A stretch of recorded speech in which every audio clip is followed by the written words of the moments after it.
Egg పఫ్ల కోసం 3.5 కోట్లు పంపించలేరా? మీరు ఎవరికి పంపిస్తున్నారు?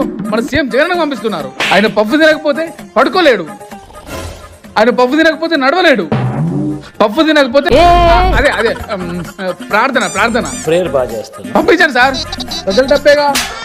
ఎగ్ పప్పులకు 3.5 కోట్లు పంపమన్నారండి కదా. వచ్చినాయా 3.5 కోట్లు? ఎగ్ పఫ్లకే, పప్పులకేలే. ఎగ్ పఫ్ లేకపోతే అన్నకు నడవది.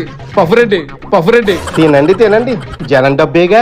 తీసుకెళ్లి అన్న కోట్లు వేసాయి. ప్రజలకు 3.5 కోట్లు స్వాహా. పెన్నులు పేపర్లకి 10 కోట్లు అడిగాం. ఎప్పుడు పంపిస్తారండి? సీఎం అనుకుంటున్నా, ఇంకేమని అనుకుంటున్నారా? ప్రజల ప్రాబ్లమ్స్ రాసుకోవద్దా? మా జగన్కి అర్జెంట్ గా దస్తా పేపర్లు, బస్తడి పెన్నులు కావాలి. 10 కోట్లు పంపించండి. ఏం మాట్లాడుతున్నావురా? మీ డబ్బులు ఏమైనా ఇస్తున్నారా? ప్రజలే కదా. జగనానికి పేపర్లకి పెన్నులకి 10 కోట్లు పంపించమన్నారట కదండి. ఇదిగోండి పెన్నులకేనా అండి? పెన్నులకు కాకపోతే గన్నులకు అనుకున్నావా? వెళ్ళి ఇంకా 10 కోట్లు అన్న అకౌంట్లు వేసేయాలి.